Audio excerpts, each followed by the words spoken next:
right, we're gonna try this video. There's been like so much commotion going on everywhere. Hello and welcome. Before I get into anything, my name is Jen. If you're new here, I'm a homeschool mom to 6, and this is actually our last day of school. This is our last day of homeschool. It's currently like June 24th. It's our last day, wrapping up our 2021-22 homeschool year, and just crazy, unbelievable, can't believe we're here. We're gonna sound like a broken record probably in most of these videos because we just wrapped up our 8th year homeschooling, and my oldest son, who's 18, he's graduating high school. What in the world? I can't believe we've been homeschooling for 8 years. I can't believe that we are at this moment where I have a child, well, not a child, a kid, you know, graduating. It's just, whew, today has been a whirlwind of emotions, to say the least.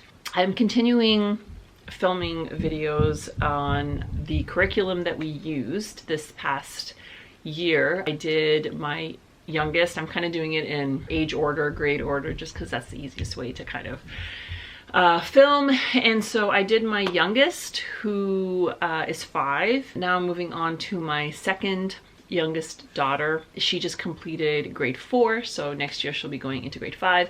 And I say that more as like a reference, but honestly we kind of just use grades loosely in terms of curriculum. When I'm gathering up what my kids are going to use, I don't pay as much attention to the level or grade it says on the book. A lot of times we are sort of on par with their whatever grade that they would be in public school. So a lot of times it does work out, but I'm just saying it's more of just a reference. So she just completed her year 4. She'll be going into grade 5 next year. And so I thought I'd go over really quickly what kinds of things she used. Now I'm focusing, same thing I did with my younger daughter, I'm focusing pretty much only on like workbooks, sort of like at their seat, at their desk type curriculum. I'm not including any kind of like morning work, like our morning time, things that we did as a group, or any kind of extras outside of like workbooks. I'll try to make another video on that, but right now I'm just going to focus on like seat work and what she did in terms of actual like workbooks and curriculum in that way. So starting off her morning, I mentioned that we do morning time, and in that time we do a group Bible reading, Bible study together as a family. I really like having those moments together because we read through the Bible in a different way because it's all of us, and I enjoy that we have like discussions about things and we get different perspectives and we can kind of just talk a lot of things out together. But I also do have the kids do their own Bible time, their own devotion time on their own, which is usually after that. So for her, she actually used 2 different ones because she finished the first one. So this is the one that she had been using the first more than half of the year. I would say this lasted her. It's the God and Me Too Devotions for Girls ages 6 to 9. We've had a few different versions of this like series. If you look on the back, there's a bunch of different ones. They have them for boys, they have them for girls. They have just generic ones as well, and they're kind of leveled by age.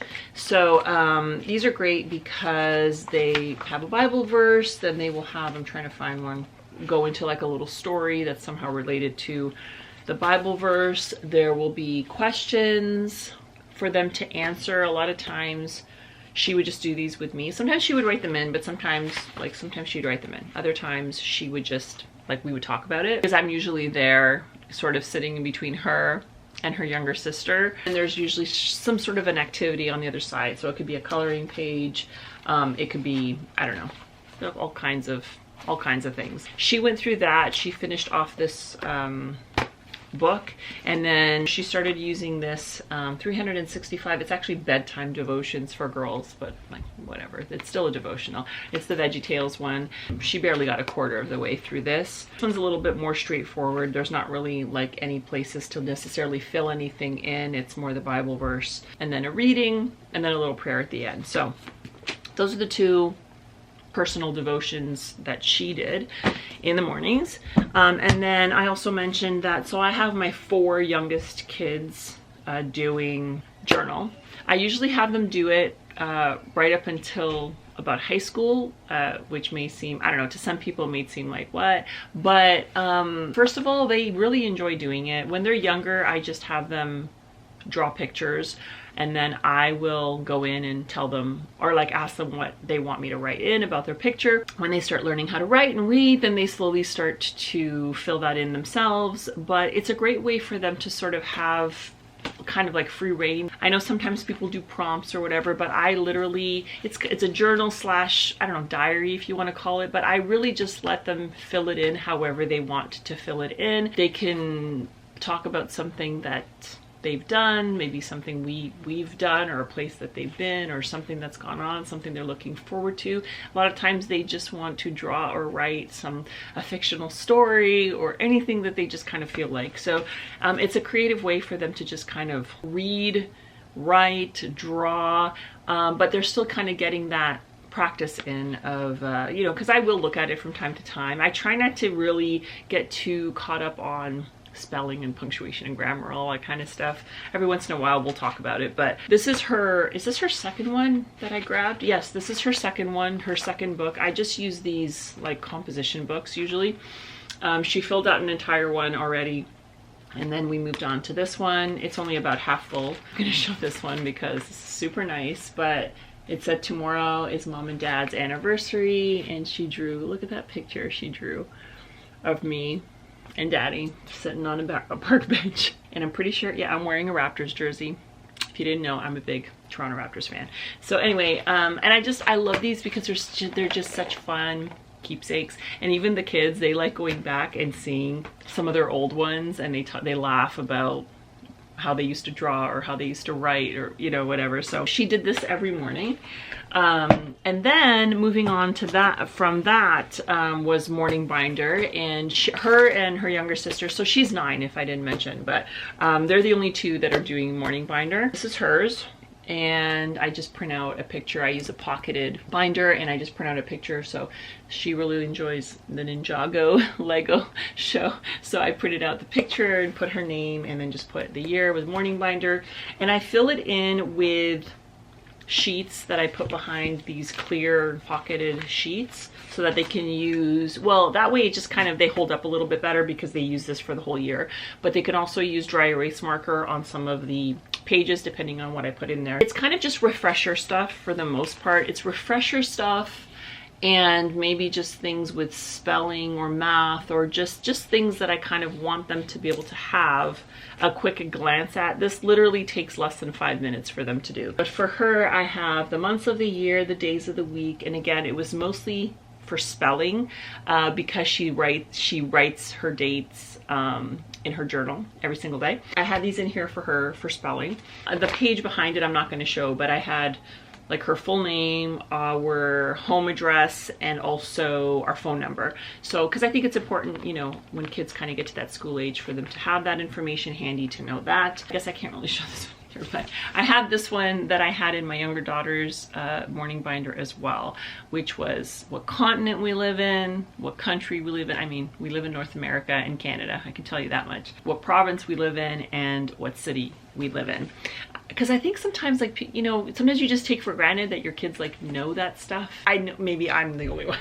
I think about like math and spelling and, you know, that kind of stuff, and then I'm just like, do my kids even know like our home phone number? So anyway, that we had that on the other side. Okay, and then some of these pages that I have going forward are actually from her math textbook that I'll show in a little bit. These were like extra sort of reference pages that came at the back, and so I slipped them again in these clear pockets because she used them corresponding with her math, but I also just wanted her to be able to like go through these every day. So there's a hundreds chart over here, and then a measurement chart, so it had like length, time, volume, items, weight, and the conversions of all of those on here. And then I just had all the times tables, all the timetable sheets. And usually what I would do is I would have her focus on 1 or 2 a week. She wouldn't necessarily like read through all of them, but to help her master her times tables, I would say, okay, so for this week, I want you to work on your 5s and your 6s. So every morning, that's what she would do. I know there's kind of a glare, I'm sorry, but that's just kind of what it looks like. She would literally like sit there and say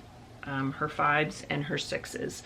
kind of to herself at the desk. So I had all those until 12s, and then we went on to her division as well, and the same thing, I would have her do 1 or 2 of those a week. All her division facts. You can kind of see here at the back, and this is not even all of them, but I used, were kind of just like extras, kind of for fun, you know what I mean? But I look at these things as there's still opportunities for them to practice their handwriting, their punctuation, their spelling, that kind of stuff, but it's like in a creative way. Again, critical and creative thinking activities. This is the Evan Moore.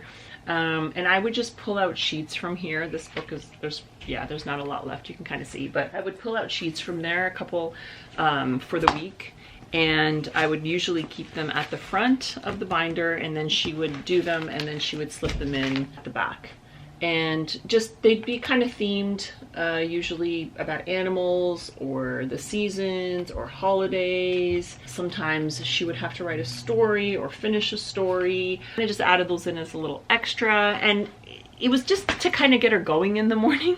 Avia, especially, actually my 2 little ones, oddly enough, they just love to sleep in. Love to sleep in. So getting her going in the morning is not an easy task. I find that, you know, we do a morning time, but she would do her journal, she would do her devotional, she'd do her journal, she'd start working on her morning binder, and all these kinds of things just kind of got her going before we dove into sort of the more, I don't know, she had to really like put her thinking skills to use. Then we also did the Explode the Code books, another favorite of my kids. We usually just keep doing these until they like run out. I think 8, it goes up to 8, level 8. We just kind of keep doing them because they're a fun extra. The kids like doing them. They're a fun extra. They don't take a lot of time, and they're just a good supplement to whatever language arts program they're doing. So she did level 4 and level 4.5. This year. She could have done like way more, but I try to pace them out because they do go through them so fast and they enjoy doing them. So that's why like I purposely don't, she literally could have done 2 or 3 more of these books this year, but I purposely held out so that we could like save some for the upcoming years. But she did these, and they're great just for phonics review, phonics mastery and stuff like that. All my kids have enjoyed doing these. So Explode the Code, it's a great add-on to any language arts program that you're doing. I think I mentioned in my last video, so we used to do a reason for handwriting, and it's worked great, and we do love the program. The thing I found with Avia was, with my 9-year-old, was that when it switched over, which was last year, right? I think it was last year that it switched over to cursive, to actual like cursive. She was having a hard time with how it was laid out. I'm talking about the reason for handwriting. She had done well up until then, and then she was kind of having a hard time grasping the way, like it wasn't really clarifying it enough for her how to actually write in cursive. And so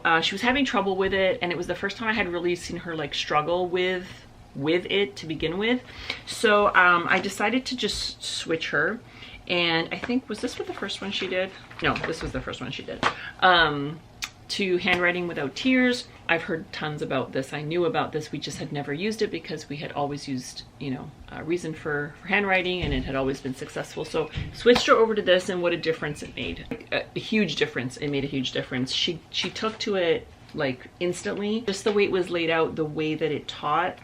Cursive was just more up her alley, and she's done fantastic with it. Like I don't know if you can see that. She has some of the best printing / handwriting like out of all my kids. Can you see that? I don't know. I mean, I think that's pretty good for 9 years old. She used this one, cursive handwriting, and then we moved on because she finished this one, and then we moved on to this cursive success, which just kind of takes it a little further. This one, there's a lot of copy work. There is copy work in this one, but there's also like where they're actually answering questions or having to write little paragraphs on things. So it's a little more advanced than the first one. She's almost done this, even though today was the first day of school. Even though today was the last day of school, she literally has like maybe 6 pages left.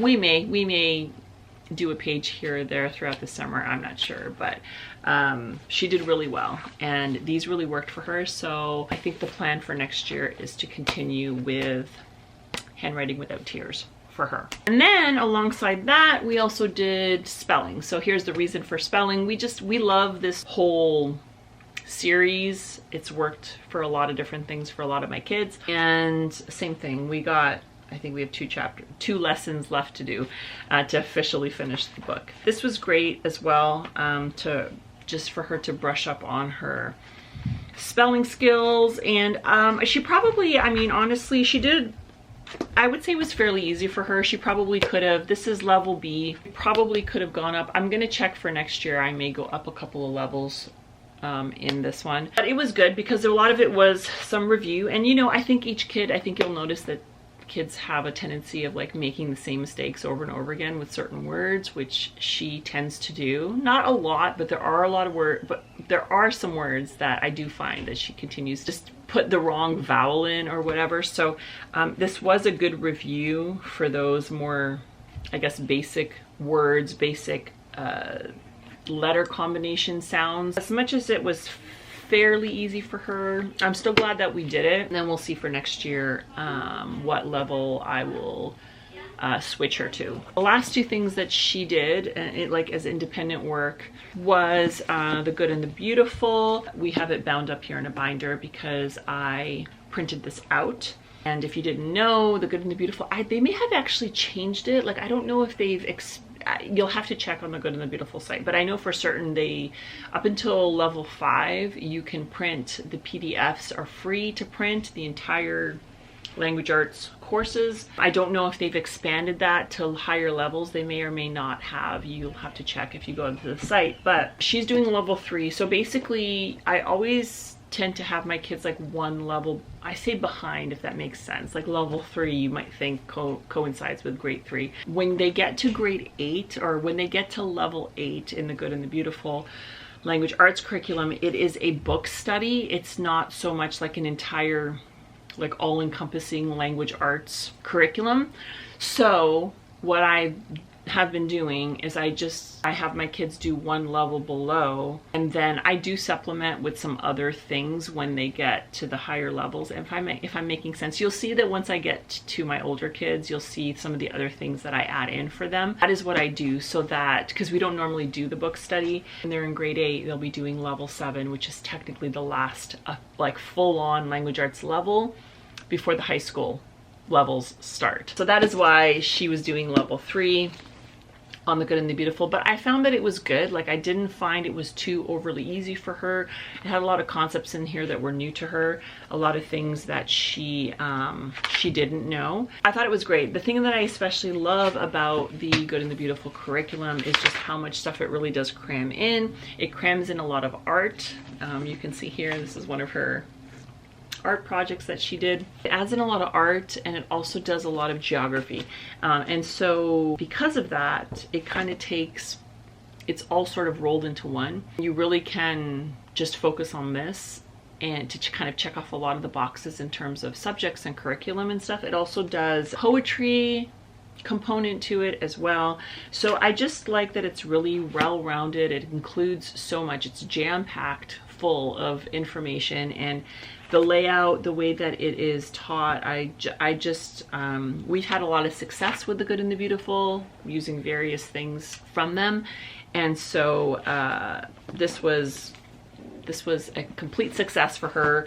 She enjoys doing the Good and Beautiful. She loves doing the reading that accompanies the levels. There's always like a leveled reader that comes with the sets. That's on top of any independent reading that she does. She's especially loved. All my kids love the Good and the Beautiful. All their units, all their language arts, we do their science units as well. And we have a ton of their readers in our library. My kids have loved it, so this was great for her. And then the last thing is her math. Typically we have done Math UC. I did Math UC with my older kids. And you know, sometimes for no other reason other than you just want to try something different. Like, sometimes it's not really a matter of that I didn't like it, or it wasn't any good, or it didn't work.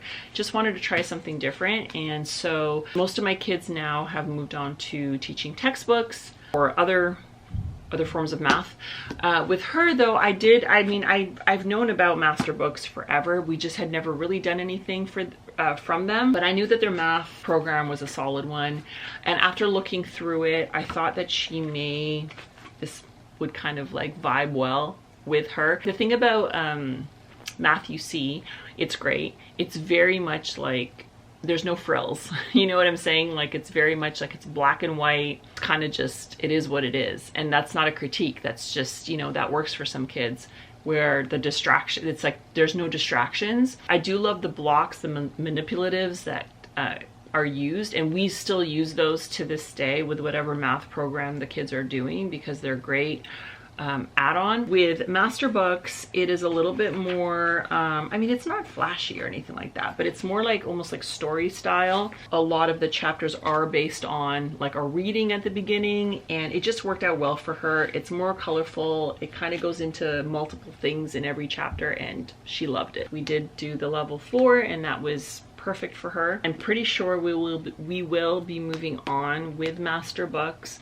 I'm debating whether or not to start her on teaching textbooks. I may give her a try at it this summer because I did talk about the fact that we will be doing some math this summer. I'm thinking maybe of having her try it and seeing how she does, but aside from that, we would most likely continue with master books. And that's pretty much it for her for grade 4, because like I said, in terms of science and some other things, we did those as a group, so there was no need for her to be doing those types of things on her own. She had a good full day. It wasn't too much, but you know, she kept busy for most of the day. She would typically be done, if she was alert, she would most likely be done like just before lunch or like just after lunch. Sometimes we would do some reading together after lunch. We would just save it for after lunch, but early afternoon she would be done her day. When we were today, because it was our last day, I have the kids fill out some questionnaires that I have them do every year. We do like a bucket list, and then we also do like sort of a looking back on the year, and I have them write some of their favorites, different things. One of the things was like what their favorite subject was, and she said she loved math. She said she loved math. One of my other kids said that they loved doing their good and the beautiful language arts. So we have a win there, so that's good. All in all, she had a great year, and the fact that she's starting grade 5 just blows my mind. Like, what in the world? Because she just seems so little to me, and honestly, we lucked out on most of the curriculum that we used. A lot of it, I think we will probably just continue to add on in the upcoming year. So I hope this was helpful for you guys. I hope you guys enjoyed seeing a little glimpse of what we used this past year in our homeschool. Hopefully I will be able to get up some more videos on some of my other kids curriculum as well. That is the plan. Here's hoping I can get those videos out. But if you guys enjoy these homeschooling videos, let me know down below. Let me know what some of your favorite curriculum was that you used this year with your kids. Also, let me know what year you are going into this upcoming year. What year homeschooling? If you're like new, it might be your first year, or are you like a seasoned homeschool parent? Let me know in the comments. I'd love to know. I hope you guys are doing great. We're gonna go swim in the pool now. Thanks for watching. We'll see you next time. Bye.